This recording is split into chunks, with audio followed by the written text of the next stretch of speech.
All right. So let's talk about this page now. Let's talk about our scenarios. We had four different line entries, right? And there's our page totals. We had two cases that involved missed work, zero that were just light duty. We had two cases that had zero missed work and zero light duty, and with a total of 13 days missed, a total of 28 days of light duty, and all were injuries. So that's what that would look like on your summary.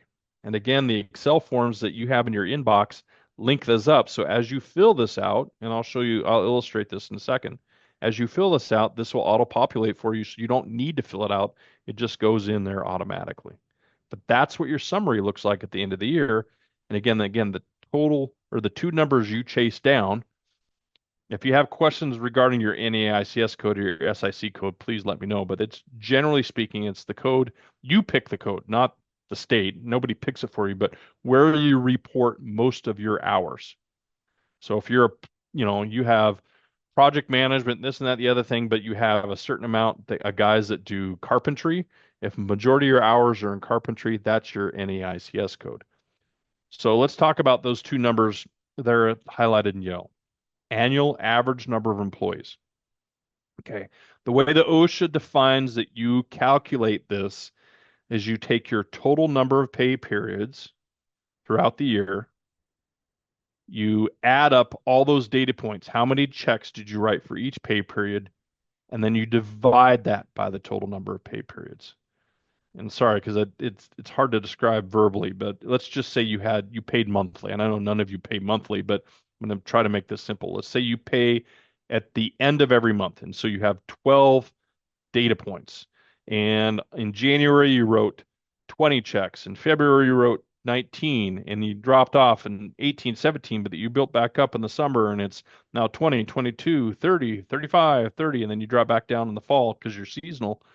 You add all those 12 numbers up, and then you divide by 12. That's your average number of employees. A lot of employers will take their hours and divide their total hours by 2,000. That's not how OSHA says you calculate it. You calculate how many checks did I write for each pay period and divide that back by the total number of pay periods. And that's your annual average number of employees. Everybody follow that math verbally? Sorry, it's kind of hard to describe. Good. All right.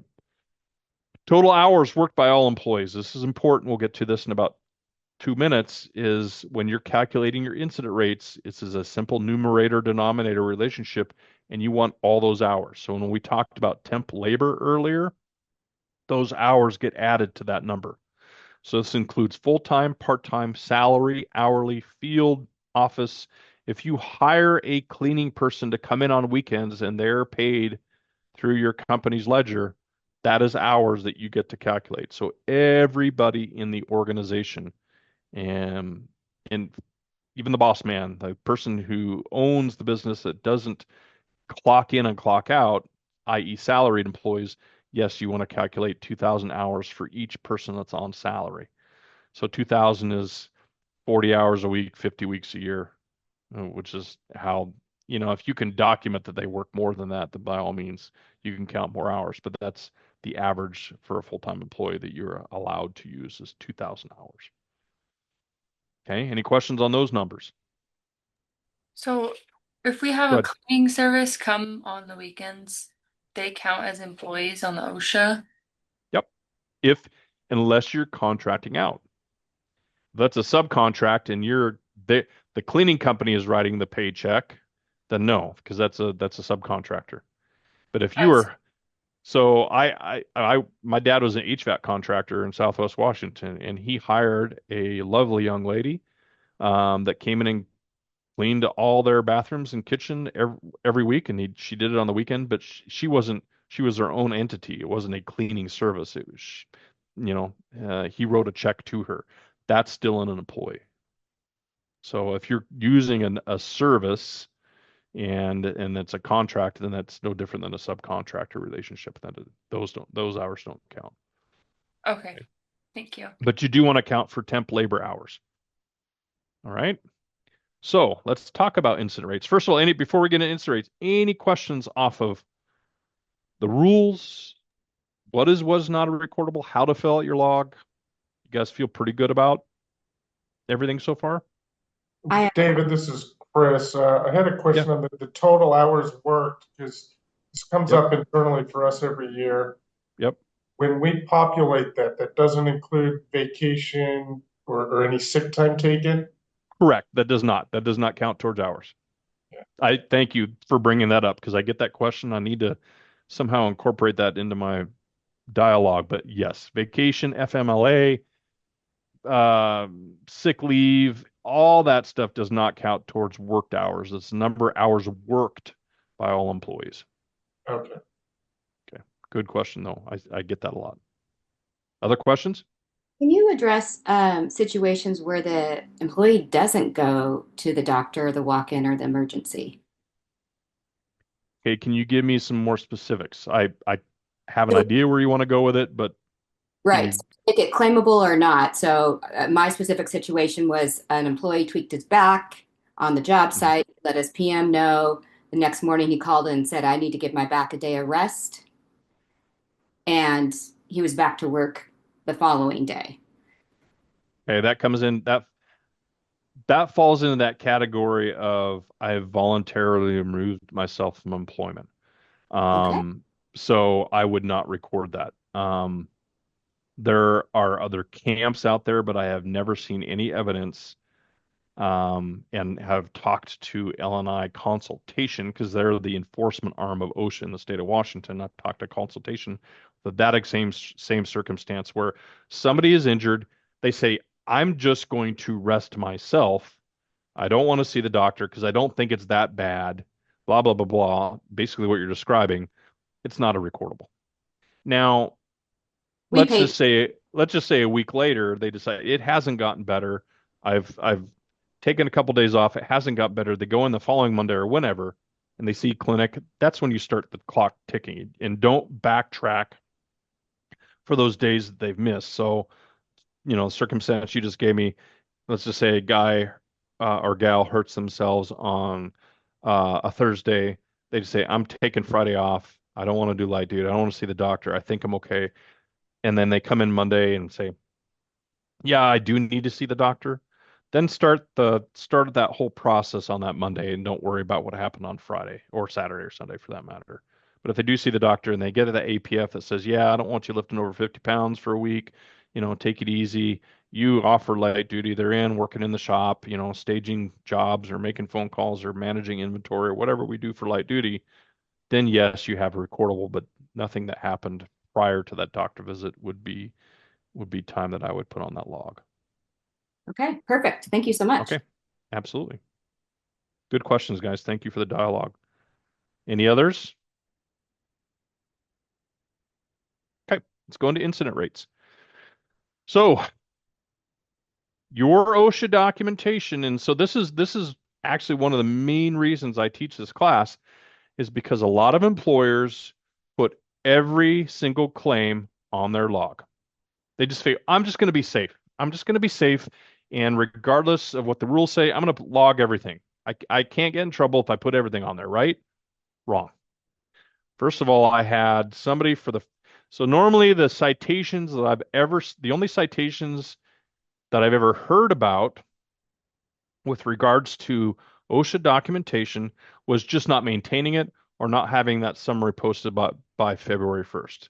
And what I mean by that is that there was an investigation for whatever reason somebody called in, or there actually was one of those incidents that we talked about earlier where you need to call Labor and Industries. They came out and did the investigation during February, March, April when your summary should be posted, and it wasn't, and a citation was written. The last class that I taught in person 2 weeks ago, I had one of our members tell me that they got in trouble for overpopulating, for putting too much on their log, which was the first time I'd ever heard of that. But the main reason I don't want you to overpopulate it because it will hurt your incident rates. And I'm sure some of you, if not a lot of you, know that this is a metric that may be asked of you in an RFP, request for proposal, from an ownership group, from a general contractor. These are metrics they're going to ask you. What is your total recordable incident rate? What is your incident rate? What is your recordable incident rate? You throw those four words in a bag and pull out two of them. It's all the same thing. Okay. But if you put everything on your log, it inflates your incident rates. And here's how these are calculated. Your TRIR, total recordable incident rate, and again, that's referred to for in a variety of ways, but incident rate, total incident rates, all the same stuff, is the total number of recordable injuries and illnesses in a given year on your log. So every line entry on your log. Remember our examples, we had four. So for us in that example, we had four incidents. Okay. So how do you calculate that? You take your total number of entries on your log, multiply that by 200,000. And that number is basically standardizing, or let me back that up. That by multiplying by 200,000, you're now making this a rate and not a number. Okay, so what you're saying is how many incidents per 100 employees. That's what 200,000 means. Because remember, we said that typically each full-time employee works roughly 2,000 hours a year. 40 hours a week, 50 weeks a year equals 2,000 times 100, that's 200,000. So that's what this is saying, is how many injuries per 100 employees. So if you take our total number of entries or your total number of entries, multiply it by 200,000, and then divide that by the total number of hours worked by your employees, that number right there, total hours worked by all employees last year, that's your total recordable case rate. Okay. So let's try to do some simple math verbally here. For us, let's just say I own a company that has 50 employees. Okay. So I have 50 employees, they're all full-time. So that equals roughly 100,000 hours. Okay. Let's just, for simple math reasons, say that's 100,000 hours. So for our examples, I had four injuries. I multiplied that by 200,000, and then I divide that by 100,000. My total case rate is 8. Okay. So when you're looking at your log at the end of the year, you're thinking, oh, we're doing pretty good. I only had 2 or 3. Well, how many does that project out per 100 employees? And I get the question a lot, and it's a tough question to answer. What is a good case rate? What's a good TIR number? Well, okay. I like to see the total incident rate under 5. I'd love to have that under 3. That's where I would love to have it be. The next rate we talk about is called DART rate, and just to hold this incident rate for a second. The DART rate to me is a little more telling. It's their fancy acronym for days away from work, days of restricted work activity, or job transfer. That's where they get DART. It just means the total number of log entries that resulted in either missed time or light duty. Okay, so what I would call the more egregious injuries. So the total number of entries in column H plus the total number of entries in column I, not the number of days, entries, classifications, where we classify the case. Add H plus I and then do the same calculation, and that's your DART rate. This to me is a little more telling. So what is my rate of incidents that resulted in somebody missing work or having to do light duty? That I want to be under 1, to be honest with you. I'd love to have that at 0. So again, we talked about having incidents where I'm back to work the next day or no restrictions. I don't like them, but I can live with them. I can sleep at night when I have a guy that gets stitches and he's back to work the next day, or I have a gal that has to get, antibiotic eye drops in her eyes because something got in there. But they're back to work the next day with no restrictions. It's not affecting your EMR. It's not affecting your insurance rates. They're home, for the most part, they're going to heal quickly, do fine. The stuff I don't like are the soft tissue injuries, the broken bones, the stuff where I'm out, the crushed bys, the struck bys, shoulders, backs, et cetera, et cetera, et cetera, because that affects you and it affects their family life. I do my job because I want your workers going home safe to their family at the end of the day, but I also understand the financial impact the injuries have on a company. And so I pay particular attention to this DART rate. But that's you think about how many injuries, if I only have 2 or 3 log entries on my log at the end of the year and I'm thinking I'm doing great, Well, if I only have 10 employees and I have 2 or 3 incidents, if I have 10 employees, I'm multiplying that by 200,000 divided by 20,000. I'm multiplying my number of incidents by a factor of 10. That's not good. So if I have 2 incidents per 10 employees, it means I'm going to have 20 incidents per 100 employees. That's not solid. I got some work to do. I need to develop my safety culture and work on things a little bit. Okay. Okay. So in class, I have you actually go calculate this. I'm not going to make you do that, but making sure you understand the math here. In for the DART rate in our circumstances, our DART rate would have been half of our total incident rate because we only had 2 entries, and they were both column H, but 2 entries that involved missed work. Okay. So remember, just because we have a claim doesn't mean we have a recordable, and just because we have a recordable doesn't mean we have a claim. But that's where your incident rates come from. Okay. Before I stop sharing this, any questions at all that pop up on incident rates or any other questions with specifics to your guys' log for 2025? Okay, I'm going to stop sharing this, and please continue to interrupt if you do have something that you think is important to share now. Okay, you guys have this in your inbox, but I want to show you this now too. Everybody see the log? Good. All right. This is your log, and I just want to show that example of how these populate so you get how that works. Let's say I have one entry this year that resulted in 3 days of missed work, and they had 11 days of light duty. It was an injury, and I did pretty good this year because I have 70 employees, and that's all I had was a couple others that were little scrapes, little prescriptions, maybe a stitch here or there, and that's all I had. Okay. If you go to, and I don't like this Form 301. That's not the tab I use. That's why I sent you our instant report. So I don't use this tab. But if I go to my Form 300A, you see that's already populated for me. If you go back to what my totals were down here, page totals, that's already auto-populated. That's what I mean by as you fill this out, this side works already, that work's done for you. So that's kind of nice. The other thing is I put my cheat sheet on over here with my phone number and those due dates. So this is your basic checklist. This isn't from Osha. This is from me. And again, I want to make very clear, this isn't airtight. It's not 100%. It's not perfect, but it covers probably 95% of what we see in a construction related field. Did I miss any work? Did I have any significant restrictions, i.e. light duty? Were there any prescriptions, fractured, cracked bones, any wound closures that resulted in stitches, staples, or medical glue? If you can answer no to all 5 of those, you probably do not have a recordable. Now, there are circumstances where absolutely you do.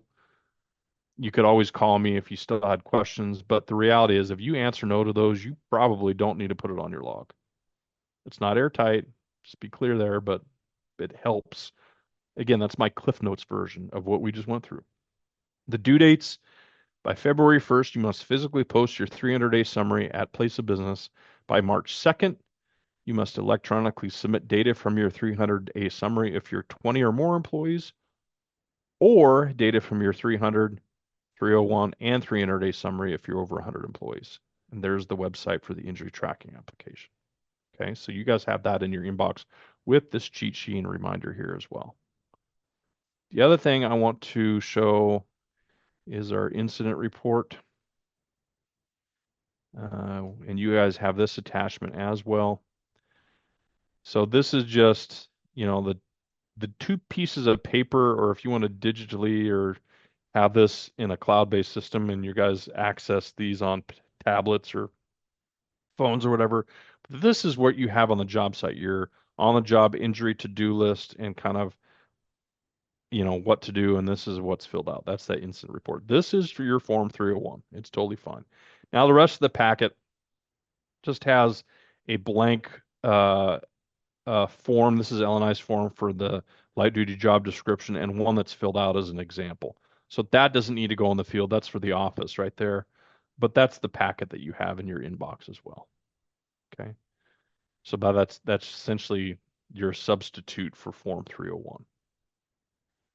All right. Any questions? Any others? circumstances or situations you need me to go through to, whether or not you guys have an extra recordable or not have a recordable or I have a question. yeah, go ahead, Anton. Um, you said under 20 employees. Is that if I regularly have a crew of like 15 guys, but some come and go and trade off? That's that goes back to that annual average number of employees. And so if you Okay? averaged under 20, you do not need to do that injury tracking application. So Okay. 20, that's that pay periods times the total number of, you have Yep. how many data points, then you divide back through. That's how you calculate that. So annual average number of employees, not if you hit 20 once, doesn't count. If you average over 20 throughout the course of those 12 months, then you have to do that injury tracking application. If you're under 20, you do not. So, and that would also mean like not just people in the field. That's every paycheck. Right. That's office staff, full-time, part-time. That's everybody in your organization, regardless Okay. of field stuff or not. All right. Thanks, boss. You bet. Any other questions?